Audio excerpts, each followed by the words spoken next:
दरवाजा खोलिए बुआ। बुआ, बुआ, दरवाजा खोलिए। बुआ, ये भीमराव और राम जी दोनों बाप बेटे अपनी सोची हुई चीजें सर्वोपरि साबित करने में ही लगे रहते, लेकिन तुम बिल्कुल सही कर रहे हो। पति पत्नी में संबंध चाहे जैसे हो, लेकिन संबंध तो बने थे और सारे सामाजिक रीति रिवाजों के साथ बने थे। तो फिर मरने के बाद ये सारे सामाजिक रीति रिवाजों को अपनाना चाहिए। सही बात है। और फिर आत्मा की शांति की पूजा अगर आप नहीं करवाते हैं तो इससे आपके बच्चों पर और आप पर बुरा असर पड़ेगा। अब बिल्कुल ठीक कह रहे हैं, लेकिन भाभी समझ नहीं रही हैं। भाभी नहीं समझ रही तो आप समझाइए। और सही चीज को करने के लिए कई बार अपनी मर्जी को जिद बनानी पड़ती है। बिल्कुल सही कहा गोपाल ने। और हम तुम्हें ये विश्वास दिलाते हैं कि हमारी जाति के लोग भी इस वक्त तुम्हारा पूरा साथ देंगे।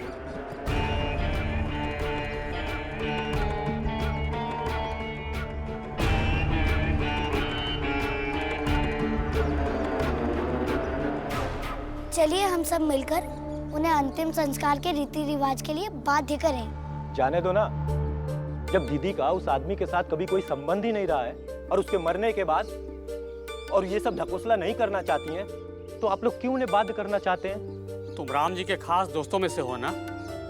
राम जी की बहन के साथ क्या रिश्ता है तुम्हारा? दिमाग खराब है आपका? मैं दीदी बोल रहा हूँ तो आपको ये नहीं समझ में आ रहा कि क्या रिश्ता हो सकता है? मेरा भी दीदी के साथ वही रिश्ता है जो राम जी का है। तो फिर तुम्हें उसे विधवा के रूप में देखने में इतनी दिक्कत क्यों हो रही है? मुझे कोई दिक्कत नहीं है, बस मैं ये चाहता हूँ कि दीदी के साथ कोई जोर जबरदस्ती ना हो, उनके मर्जी के खिलाफ कोई कार्य ना हो। लेकिन ये समाज चाहता है कि वो सामाजिक नियमों का पालन करे, और जो लोग नियमों को तोड़ते हैं उन्हें ये समाज दंड भी देता है और उनका साथ देने वालों को भी। पुरंजन, आधा इधर आधा उधर मत रहो। अगर तुम्हें लगता है राम जी और उसकी बहन सही है तो तुम भी चले जाओ उधर ही। हमें गोपाल पर पूरा विश्वास है। धन्यवाद पुरंजन काका, जो आपने हमें मारने की कोशिश की, परंतु हम आपको जेल नहीं भेजेंगे। लेकिन आपको हमारे लिए कुछ करना होगा। नहीं, मेरा ऐसा कोई मतलब नहीं था। हमें तुम्हारा मतलब अब साफ साफ समझना है, और इसके लिए पहले तुम राम जी के घर जाओ, उसे और भीमराव को समझा दो कि विधवा कर में बाधा न बने, नहीं तो समाज के खिलाफ जाने वाला कहीं जाने लायक नहीं रहता है। अपनी गलती के सामने मैं विवश हूँ, मुझे माफ करना दीदी और राम जी। जाइए।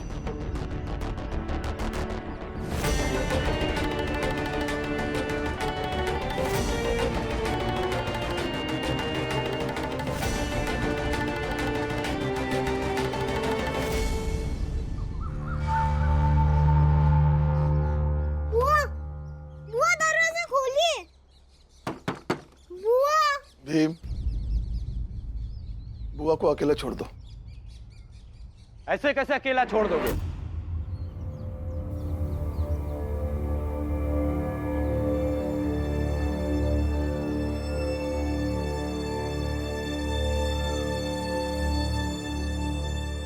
ऐसे कैसे अकेला छोड़ दोगे? जो आज तक इस समाज में नहीं हुआ है वो तुम क्यों करना चाहते हो? देखो पुरंजन, अगर तुम उन लोगों की तरफ से मुझे समझाने आए हो तो मुझे कुछ समझना नहीं है। क्यों नहीं समझना है?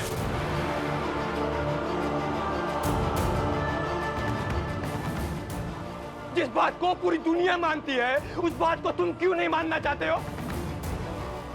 क्या तुम्हें नहीं पता है कि समाज ने हमारे बिरादरी के लिए कुछ नियम कायदे कानून बना रखे हैं जिसका पालन करना सभी को अनिवार्य है?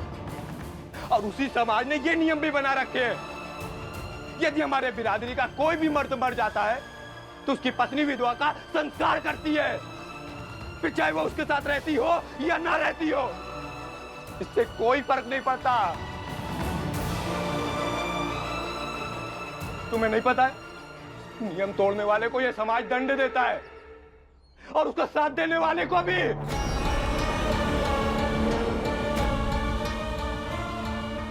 राम जी, तुम इतनी सी बात को क्यों नहीं समझ रहे हो?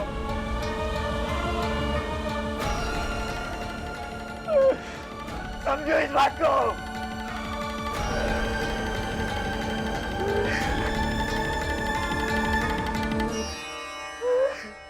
रंजन काका, संभालिए अपने आप को। कैसे संभालो? अपने पापा को समझाओ। क्यों जिद कर रहा है ये? क्यों नहीं उन लोगों की बात को मान लेता है? नहीं मानिए मुझे उनकी बात, नहीं मानिए।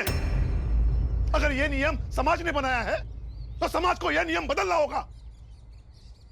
समाज को बदलने की हैसियत नहीं है तुम्हारी राम जी, इसलिए हम तुम्हें बदलने आए हैं।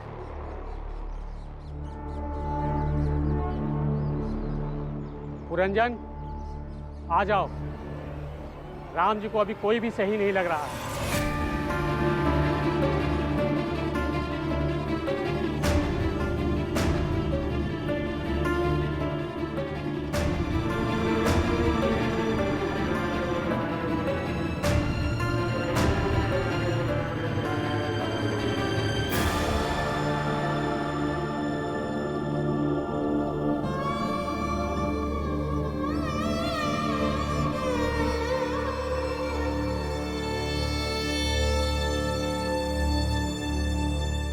काका, एक बात कहूँ, हमें आप लोग भी सही नहीं लग रहे हैं। भीम सही कह रहा है।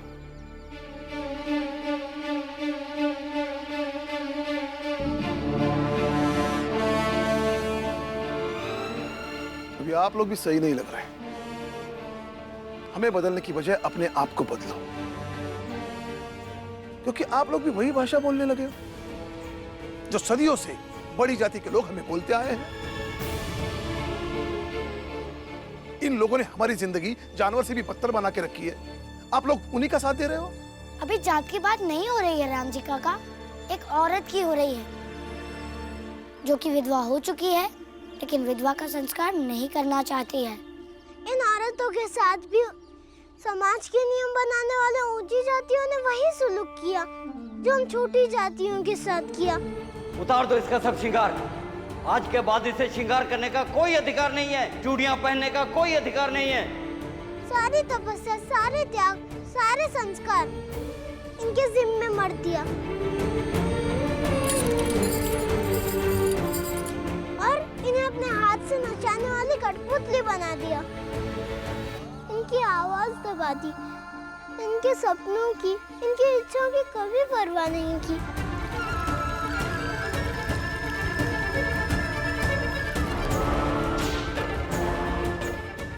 और सिर्फ अपनी इच्छा इनके ऊपर थोपते रहे।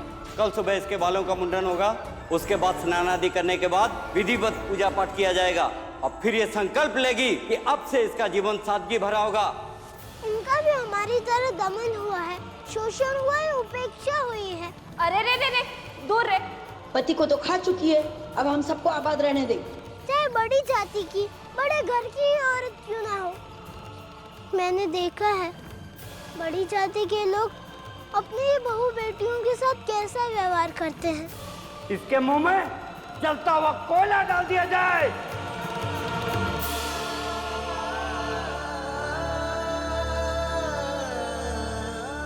गोपाल, तुम्हें तो भीम की बातें समझ में आ रही होगी ना? राम जी, पुत्र मुंह से बाहर निकलो। तुम्हारे बेटे ने कह दिया तो उसकी बातें वेद वाक्य नहीं हो गई हैं। हम यहाँ उपदेश सुनने के लिए नहीं आए।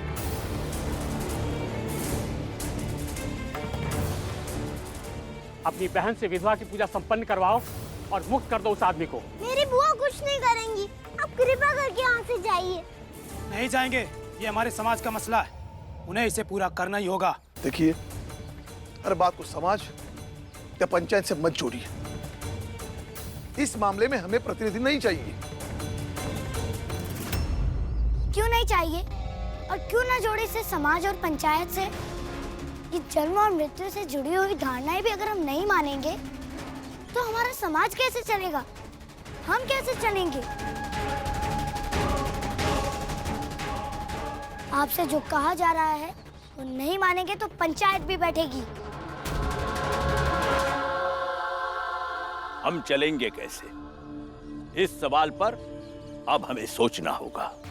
क्या अब भी हम सब चुपचाप रहेंगे या फिर उस बात का बदला लेंगे?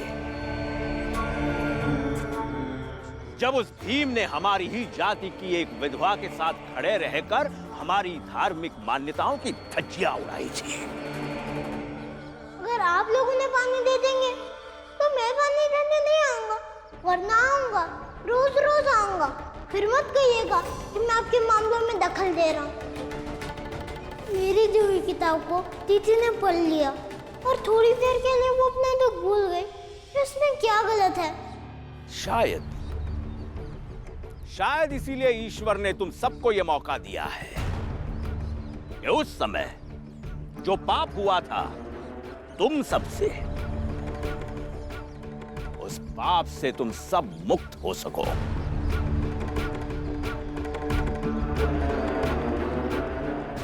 तेरी वजह से आज हमारे समाज की एक विधवा लड़की में इतनी हिम्मत आ गई कि वो हम सबके खिलाफ चली गई, यहाँ तक कि भाग गई।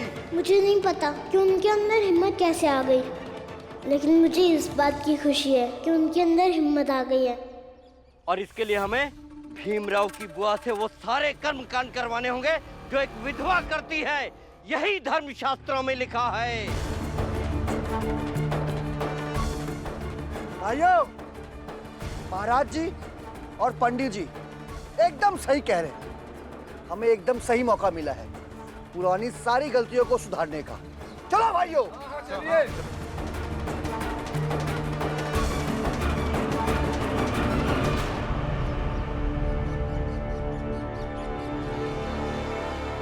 अब चाहे जो भी हो जाए, मेरी बुआ कोई भी संस्कार निभाए, ये मैं होने नहीं दूंगा। फिर मैं भी अपने भाई की आत्मा की शांति की पूजा भाभी से करवाए बगैर कहीं नहीं जाऊंगा। और देखते हैं तुम लोग कैसे पूजा नहीं होने दोगे। सुनो,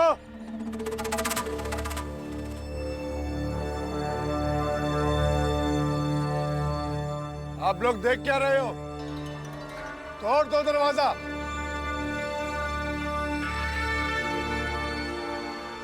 और इस पिद्दी भीमराव की बुआ को खींचकर बाहर ले आओ।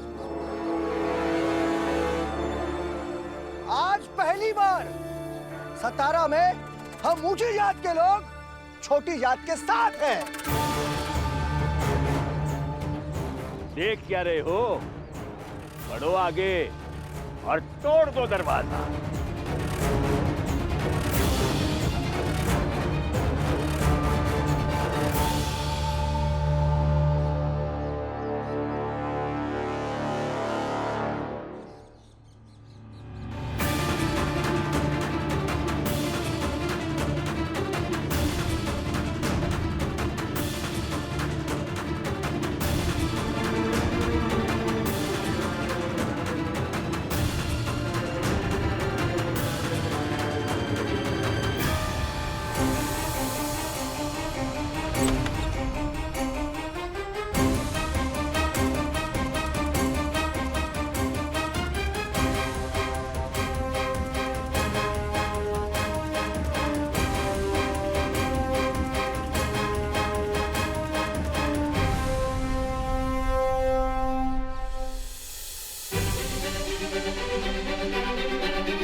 जबरदस्ती आप लोग मुझसे संस्कार करवाने आए हैं? किस हक से आप लोग सब यहाँ आकर खड़े हो गए हैं? जब भूख और प्लेग जैसी महामारी गांव में फैली थी, तब तो दोनों जातियां साथ नहीं आई। और आज जब एक औरत की चूड़ियां तोड़ने की बात आई, तो सब एक हो गए। एक हो गए, वो भी जाने बिना कि मेरे साथ क्या हुआ है।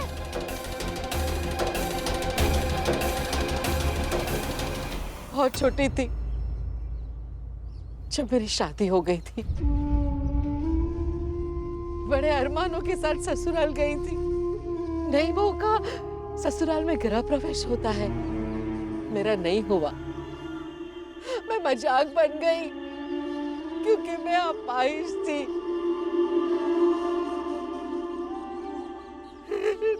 नई बहू को देखने सब आते हैं, लेकिन मेरी नुमाइश की गई। मुझे सबके सामने चलवाया गया, ये कहकर कि देखो देखो हमारी बहू एक पैर से कैसे चलती है। कभी देखा है एक पैर से चलने वाली बहू? और सब जोर जोर से हंसते थे।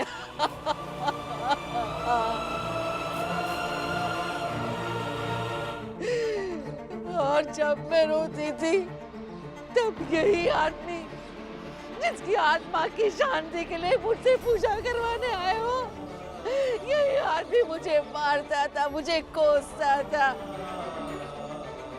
कहता था कि उसकी किस्मत फूटी है कि मैं उसे मिली।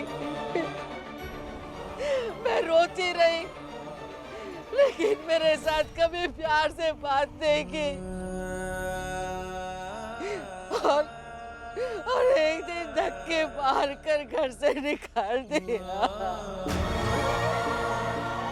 ससुराल के सारे रिश्ते बहुत तेजी से आगे भाग गए। अगर भैया और बीबा भाई नहीं होते तो मैं जिंदा भी नहीं होती। और ये बच्चे नहीं होते तो मैं जीना भी भूल गई होती।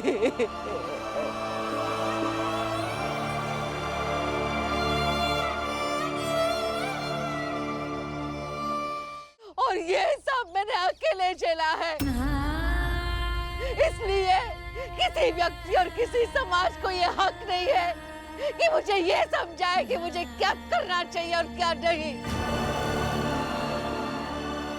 इनमें से कोई नहीं आया था जब मुझे अपाहिज कह के मेरी हंसी उड़ाई गई थी। इनमें से कोई नहीं आया जब मेरे ससुराल वालों ने मुझे धक्के मार के निकाल दिया। इनमें से कोई नहीं आया था जब मेरे पति ने मुझे पत्नी मानने से इनकार कर दिया था। जब मुझे आप मेरा हक भी नहीं दिलवा पाए, अब कौन सा हक जताने आए हो आप लोग? जाइए यहाँ से, जाइए। कर्म अपनी जगह और भावना अपनी जगह। ये गुस्सा, ये नाराजगी बिल्कुल जायज है, फिर भी कर्म का पालन तो करना ही होगा। और सत्य तो यह है कि वो तुम्हारा पति था।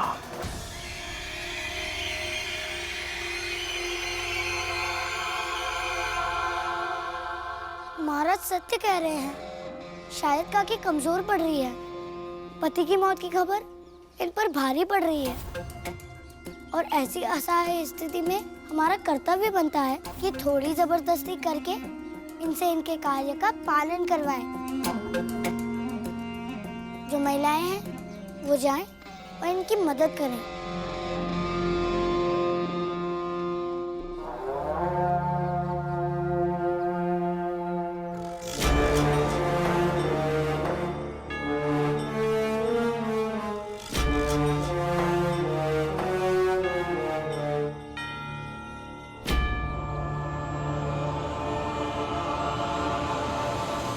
खबरदार,